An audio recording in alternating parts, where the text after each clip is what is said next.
Okay, we're going to pick up where we left off with talking about Marx last time. And towards the end of today's lecture, there'll be some quotations that I'm putting up on the slides to talk about. You shouldn't try and scribble them down. They're too long for that. And I put the slides up on the server so you can find them there. It's better to follow them and the argument that I'm making.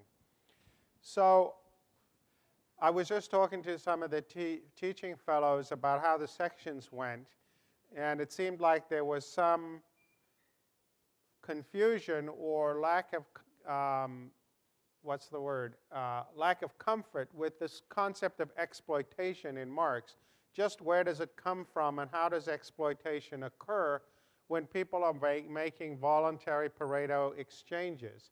And I think that is the right question to zero in on, and we're going to spend more time on it both today and next time, because it really is important for Marx's argument to work that exploitation is not about cheating people. It's not about getting people to do things involuntarily. The idea behind the concept of exploitation is equivalent is exchanged for equivalent. Use values are voluntarily exchanged. So another way of putting it, if you like, is that the transaction between the employer and the worker is a Pareto superior transaction, and Marx is not claiming that it isn't. So then you might say, well, what is this idea of exploitation?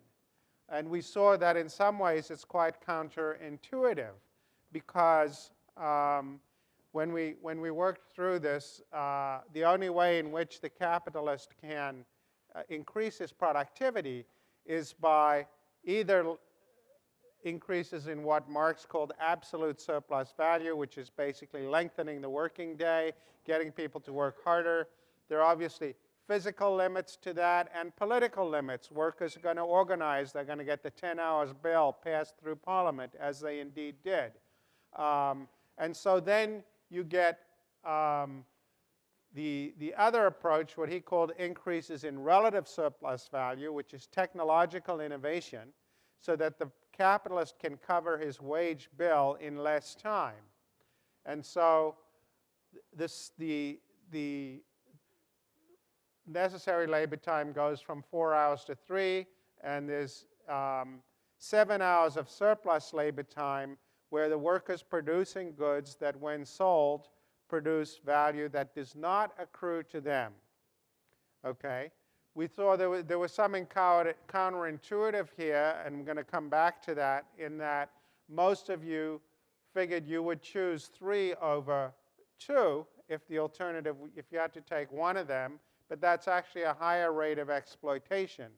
And I started talking about the assumptions about how people compare themselves. Remember the self-referential versus other referential, and we'll come back to all of that.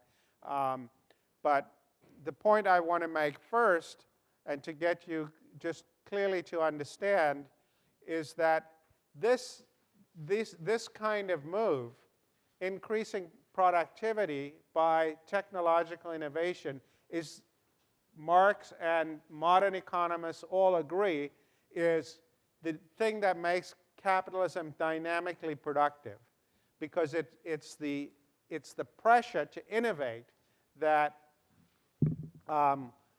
is created by capitalist competition that leads to technological innovation and more and more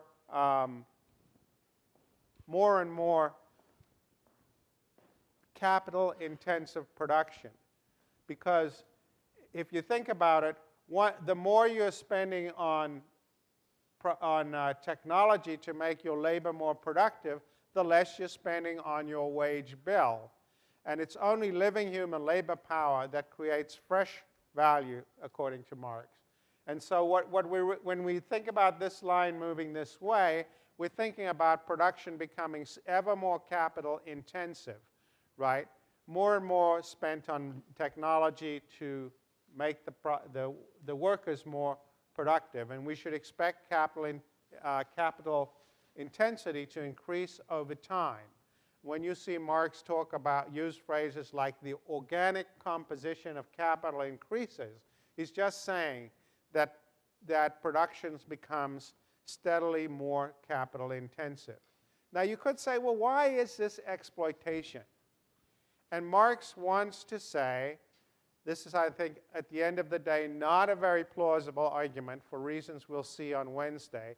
He wants to say, this is not a moral argument. This is not a normative argument. He's using it as a technical term. And so the fact that people don't feel more exploited in this circumstance than in this is neither here nor there. It's true in the class in itself sense that I talked about last time, that they, objectively speaking, are more exploited. He has an argument about why they will eventually come to feel more exploited that we'll attend to a little bit later today. But for right now, he just wants to say this is an objective argument.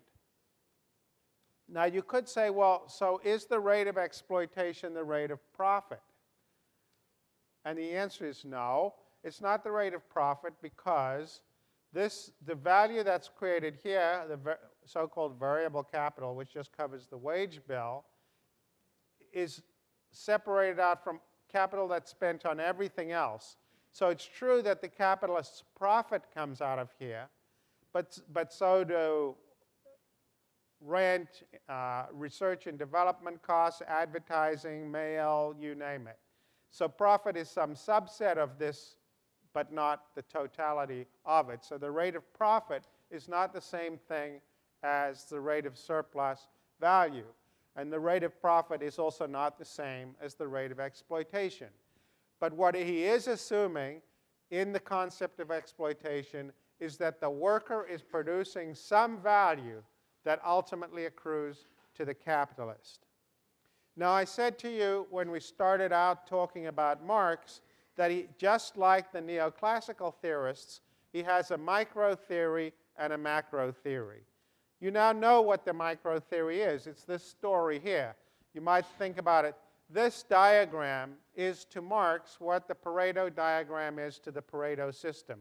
This is the micro story of exploitation in the same way that the Pareto system is the micro theory of market exchanges.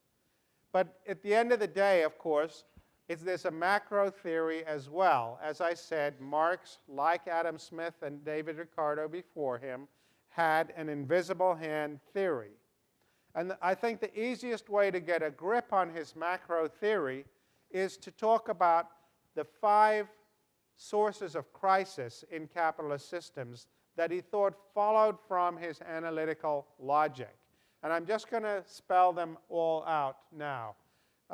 None of them is without its problems, and we'll come back to the problems later today and mostly on Wednesday. But I think it's better first to see the argument in its totality before we start dismembering it and see what survives and what doesn't survive closer critical scrutiny. So in the first instance, one of the possible sources of crisis is the existence of money. Now, money for Marx is a commodity like anything else. This is, of course, before the era of paper money and anything like that. So money is gold or silver or something like that. And it's a commodity like any other commodity. Its value is determined by the cost of producing it. So gold is valuable because it takes a lot of work to dig it up, basically, right, and to refine it. Obviously, for a commodity to function as money, it's got to have certain properties. It's got to be easily divisible. You know, if we used sheep, it'd be kind of hard because, you know, if you want to use, you know, the one leg of a sheep to represent 3 bottles of wine, you'd have to kill the sheep. Wouldn't be very convenient. So money has to be easily divisible and not atrophy and things like that. But apart from those are its properties as a use value, if you like. But as an exchangeable commodity, it's like anything else.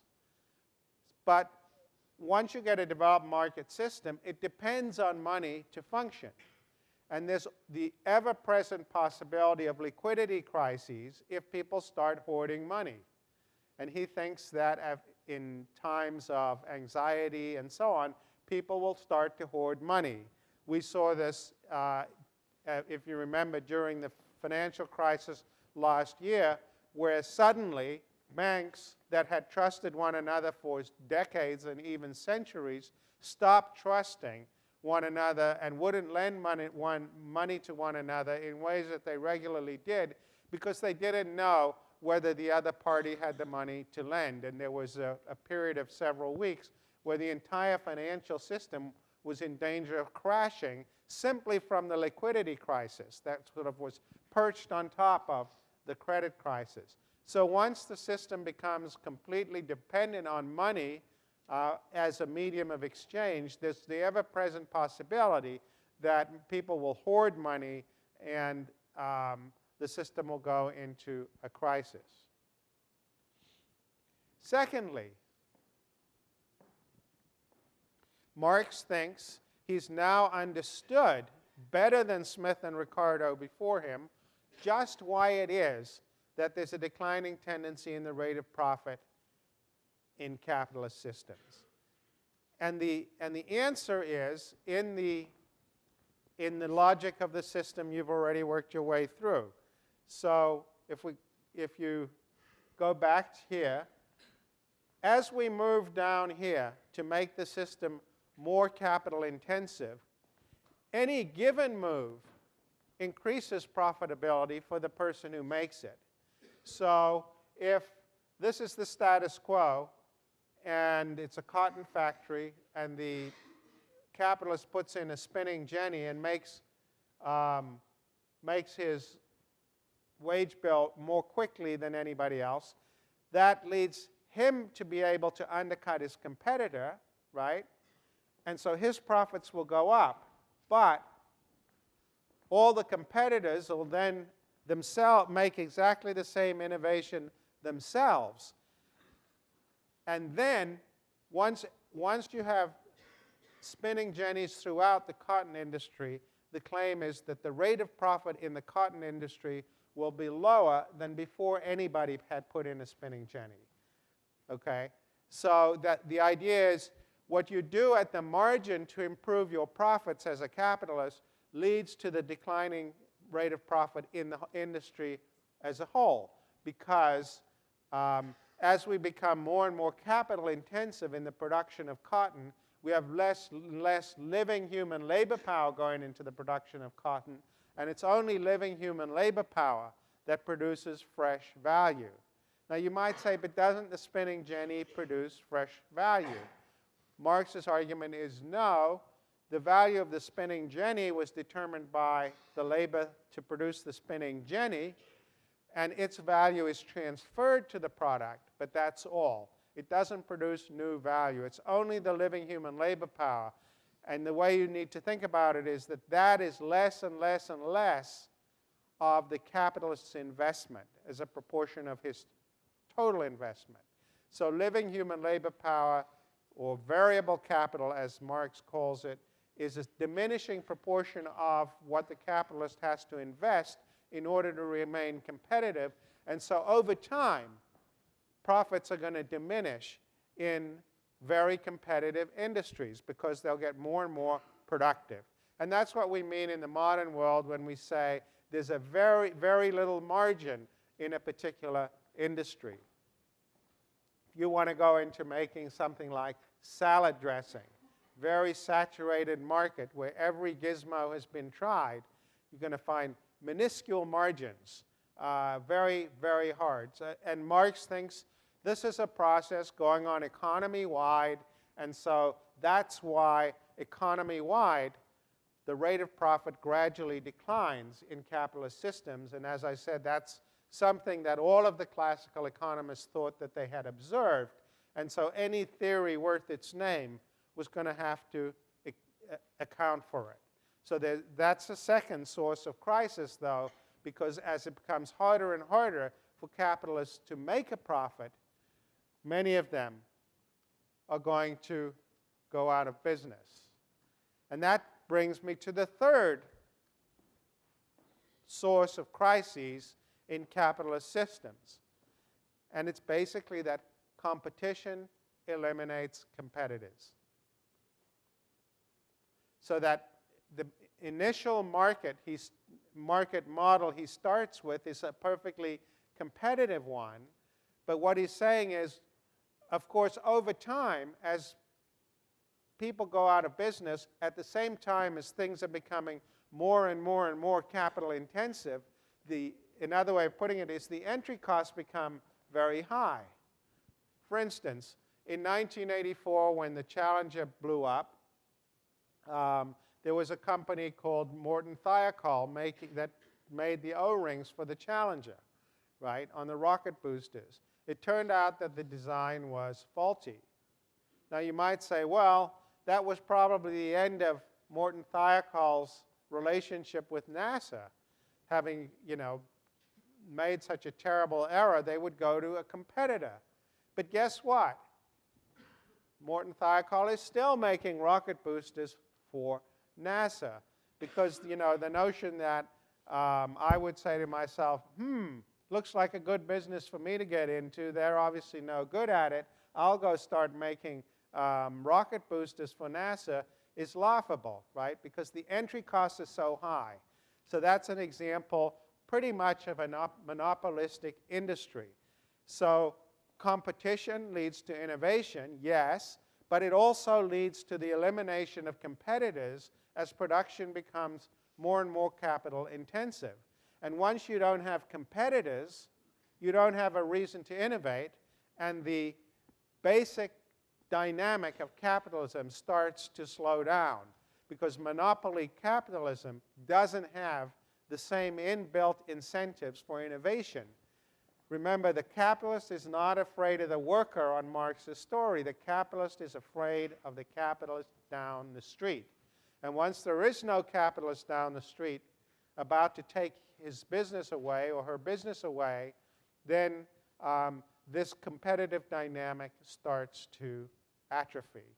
So that's a third source of crisis as far as he is concerned. A fourth source of crisis that Marx identifies, and here he's pretty much actually following Adam Smith, the way you can think about it most straightforwardly is the workers collectively, if they pooled all of their wages, couldn't buy what they produce. The workers collectively can't buy what they produce. And that being the case, there's going to be an endemic problem of weak demand in capitalist economies. There's not going to be enough demand to satisfy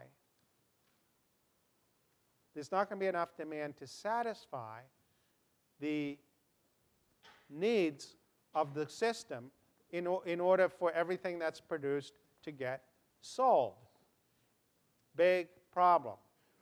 You could say, well, doesn't that just mean wages will rise? And indeed, it does put some upward pressure on wages. But as we said, wages are basically going to be held around subsistence by unemployment. And so there's not much scope for that, right? Because if wages start to rise, you're then going to have the problem that any capitalist who's not in the system or would be capitalist or want to be capitalist is going to come and hire unemployed workers to work for him or her and so drive wages down. So this is a problem. It's why Adam Smith thought you got imperialism. And indeed, Marx and Lenin after him all thought one of the reasons you get imperialism is to find markets for the goods that are produced. There were other reasons too, cheap resources and so on, but one of the reasons is the search for new markets, more demand. But that's a process which has obvious limits, because eventually you're going to, your empire is going to bump into the French Empire and the Belgian Empire and the German Empire, and you're going to fill up the world, and then what do? So you can stave it off with imperialism, but the basic underlying problem is that the workers collectively cannot buy what they produce.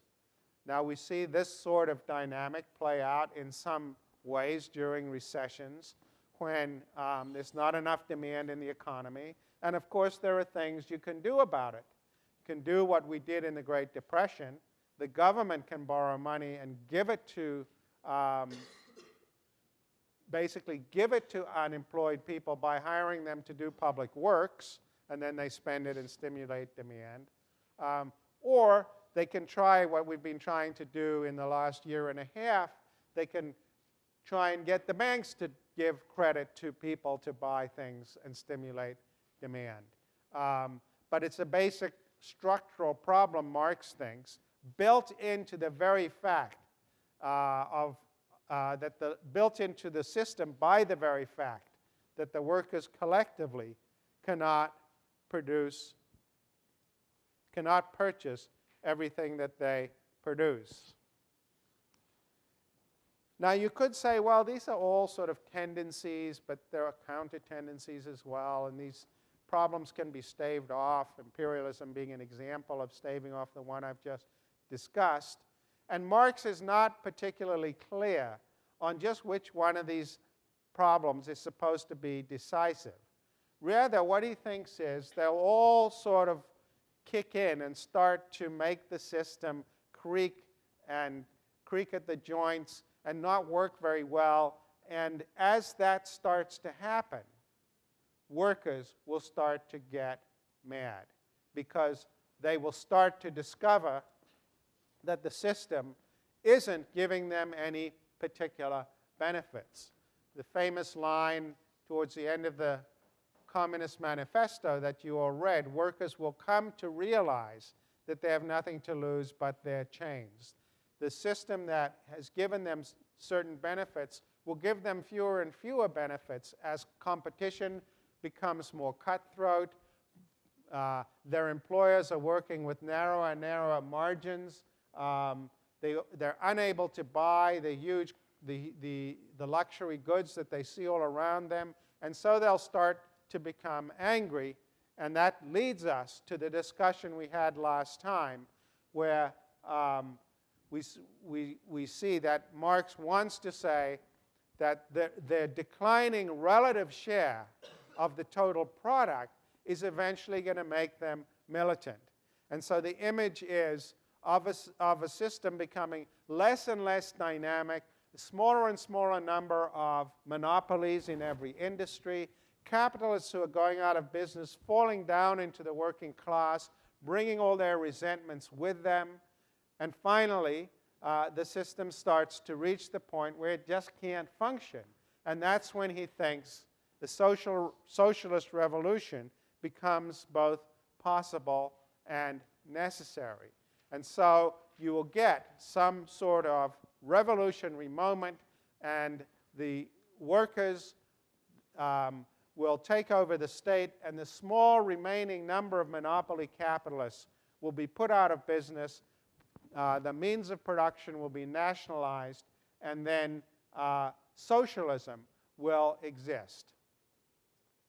So that's the story that he's telling. Now, I want to zero in on a few features of socialism and communism before we start, and then we'll come back and talk about the difficulties with this argument. Socialism for Marx is not an equilibrium any more than capitalism is. Socialism is not a system that is without its own internal contradictions, according to Marx. And the reason is, as he says here, we have to deal with is a communist society not as it's developed on its own foundations, but on the contrary, just as it emerges from a capitalist society, which is thus in every respect economically, morally, and intellectually still stamped with the birthmarks of the old society from whose womb it emerges. Accordingly, the individual producer, this is now he's talking about after a socialist revolution, the individual producer receives back from society, after the deductions that have been made, exactly what he gives to it. So another way you might put this is workmanship is no longer hypocritical. Under socialism, the worker really gets back what he's put in. He receives a certificate from society that he's furnished such and such an amount of labor after deducting his labor for the common funds. And with this certificate, he draws from the social stock of means of consumption as much as the same amount of labor cost,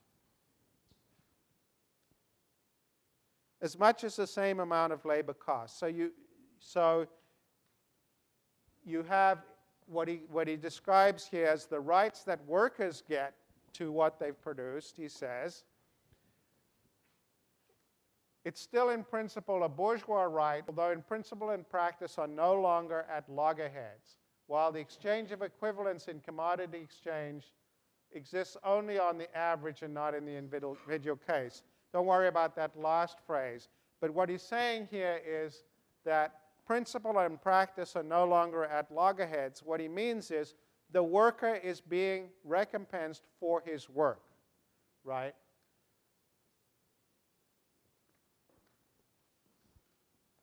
Whereas under capitalism, the worker appears to be being recompensed for his work, but in fact, some of what he produces is accruing to the capitalist. So that's the difference. Principle and practice are at loggerheads under capitalism. It professes the idea that we're entitled to what we make, whereas under socialism, we in fact do get what we make.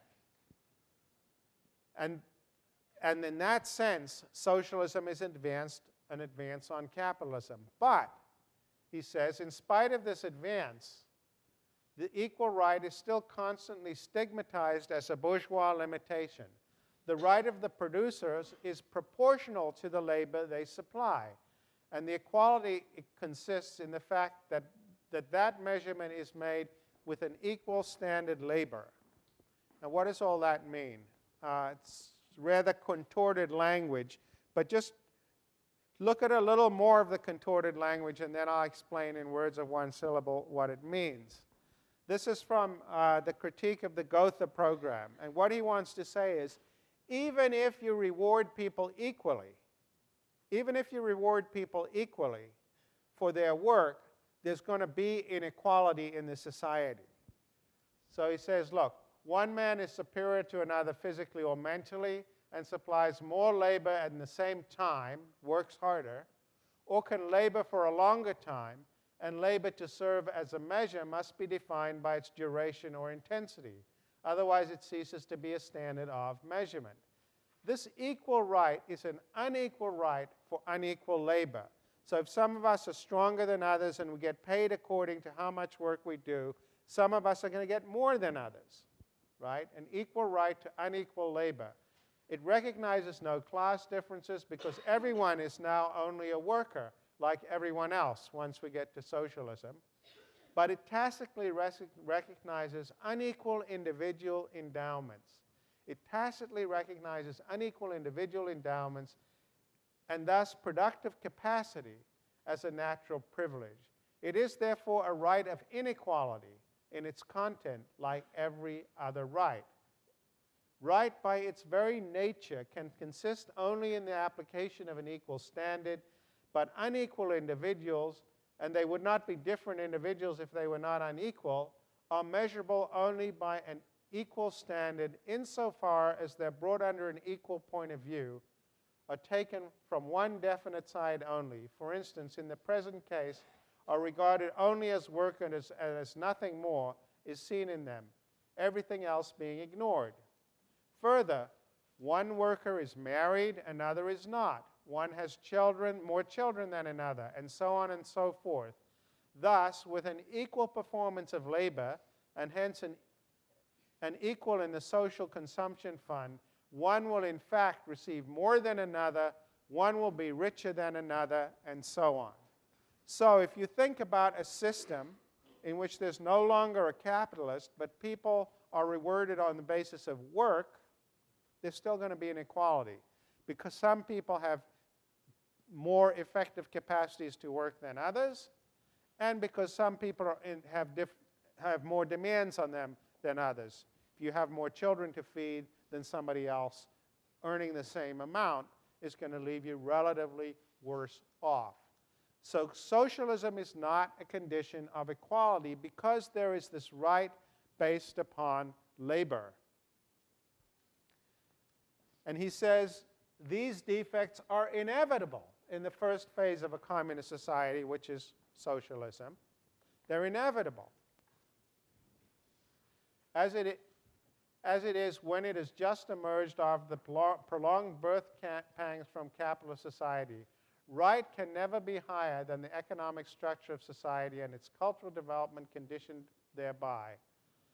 In a higher phase of communist society, after the enslaving subordination of the individual to the division of labor, and therewith also the antithesis between mental and physical labor has vanished, after labor has become not only a means of life, but life's prime want, after the productive forces have increased with the all-round development of the individual, and the springs of cooperative wealth flow more abundantly, only then can the narrow horizon of bourgeois right be crossed in its entirety, and society subscribe on its banners, from each according to his ability, to each according to his needs.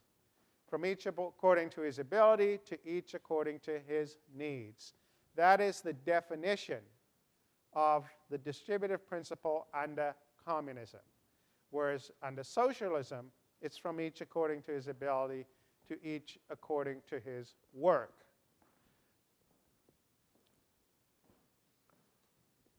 So socialism is not hypocritical with respect to the workmanship ideal, because unlike capitalism, the workers get rewarded for their work, but it's still an unequal society because people are differently abled and people have different demands to meet. And so finally, we have to get to the abolition of the very idea of rights in order to get to the communist idea of from each according to his ability, to each according to his need.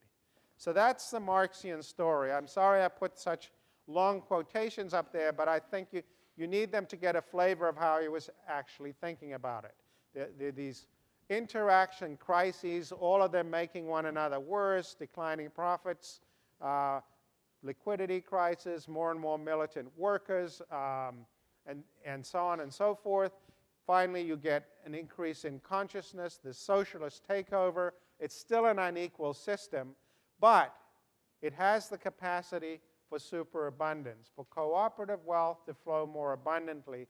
And so we can abolish the idea of right completely and just distribute on the basis of needs. Now, I want to start digging into this in a critical way to show you all of the things that are wrong with it. But this is in the spirit of how we treated utilitarianism. That is to say, we're going to see all of the things that are wrong with his argument in the same way that we did with Bentham and Mill, in order then to see if there's any surviving intuition. And I want to start with this concept of needs.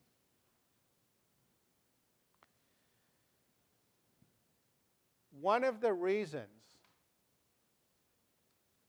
Marx and his followers were so focused on needs was that they were convinced that in order to keep itself going, capitalism manufactures pseudo-wants all the time. We already saw there's this problem, there's this problem with insufficient demand. You've got to get people to want things. You've got to get people to believe, if you don't have the latest whatever it is, you're a schmuck. My son, looks at my BlackBerry Tour and he says, how can you use a phone like that? Nobody uses those anymore. You've got to have a Google phone. Right? If you don't have a Google phone, you're just a complete loser. That's his view of the matter. And because there's this problem of weak demand, there's this built-in impetus to constantly manufacture demand for things that nobody needs. But the impulse to create all of these phony needs will go away once you don't need capitalism to innovate. So once you don't have capitalism, You don't need people to constantly think that they have to have the latest gizmo. You don't need to try and get people to think, of the 27 kinds of dishwashing liquid in Stop and Shop, this one's better than that one. All these manufactured artificial needs are an artifact of the problem that we have to keep capitalism going. And once that goes away, we can think about people having finite needs. And so if society reaches a certain level of abundance, then those needs can be met. Who thinks that's a terrible argument? Okay, what's bad about it? Take the...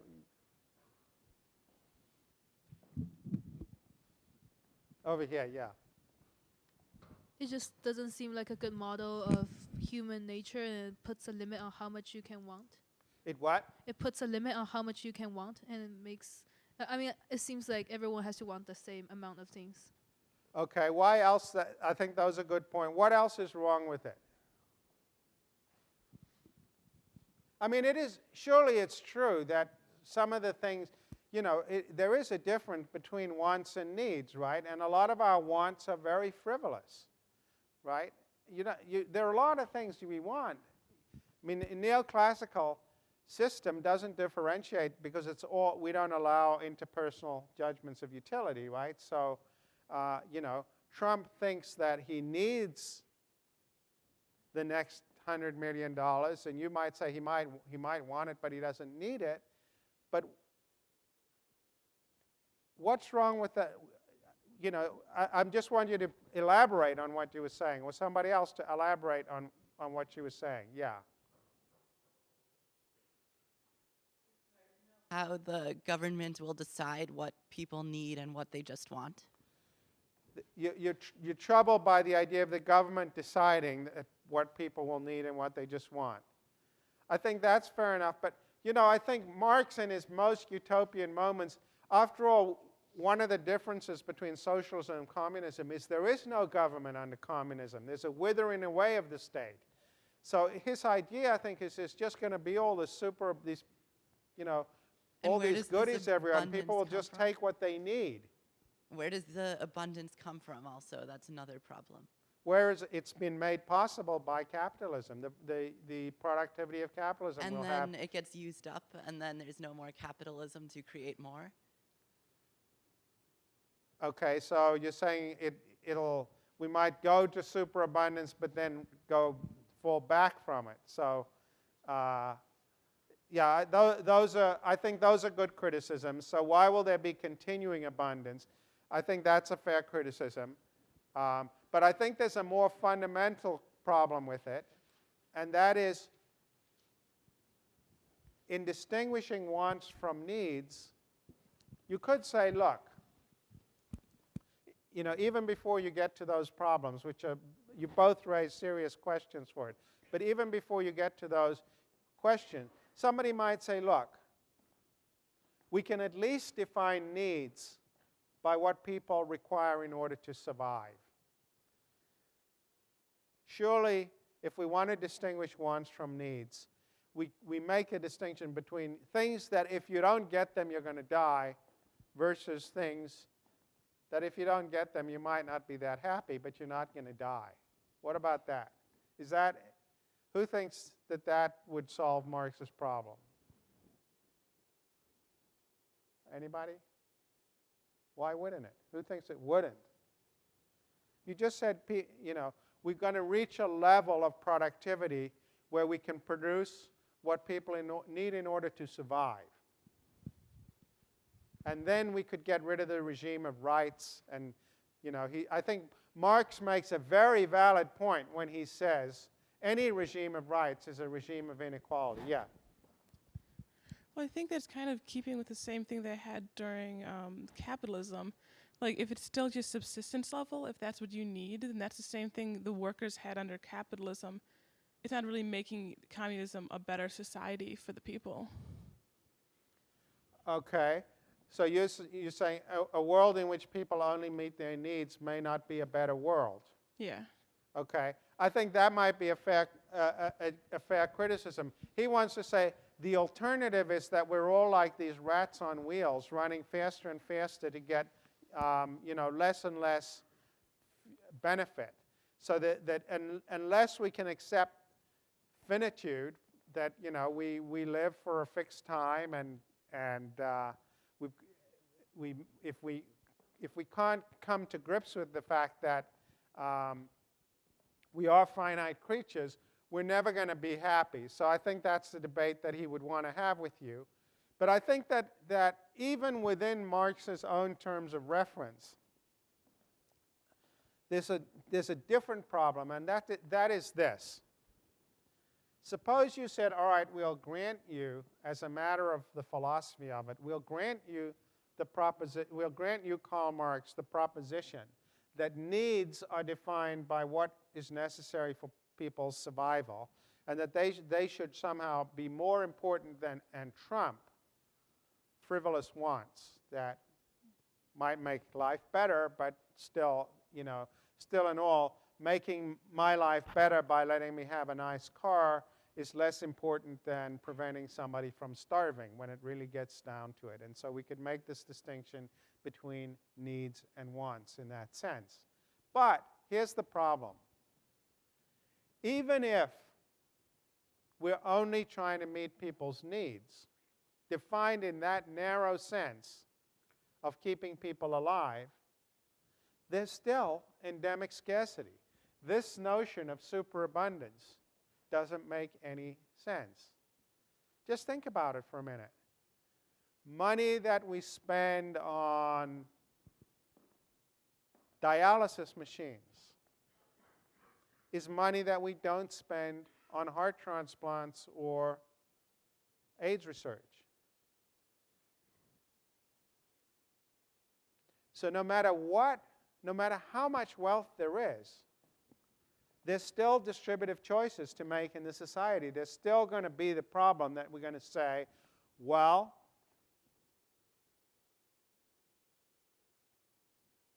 if we choose to protect needs A, B, and C, anyone who needs dialysis should get free dialysis, then whether we make it explicit or implicit is beside the point. Somebody who needs something else to keep them alive is not going to get it. We're not going to do research on cancer because we're spending that next marginal dollar doing research on the causes of AIDS. So once you see that point, then the notion of superabundance becomes incoherent. There is no such thing as superabundance. And without superabundance, you can't get a world beyond entitlements, right? Explicit or implicit. You're never going to transcend the world of scarcity. Once you see that meeting needs, even defined in this minimal way of what's necessary to keep people alive, involves trade-offs, what you're really saying is that scarcity is endemic to the human condition. And this is the deepest analytical flaw in Marx's normative theory. Because once you say that scarcity is endemic to the human condition, you can't get away from distributive conflict. You've got to find some way, whether it's a system of rights, whether it's the market, whether it's the government making decisions about who needs what. Somebody or some mechanism is going to make those decisions, right? So you reach the proposition that scarcity is endemic to the human condition, and you have to reason about what makes sense, taking that for granted. And in a way, it's ironic that Marx was so blind to this, because Marx was the person who said human nature is not static, it evolves through history, we develop and change. And so you would think he, of all people, would see that the fact that in 1886 the natural life expectancy was whatever it was, 46 years, why that shouldn't be taken as a given, or the biblical 70 years and 10 be taken as a given for that matter. But you'll never reach a condition in which scarcity can be transcended. And that's the ultimate hope behind his utopianism. So it's not that I disagree with any of the points you folks made. I think they're all correct. There are other reasons that you would question it. But the reason this particular argument, I think, cuts at the roots of his theory is that it's the most favorable interpretation of his account of needs.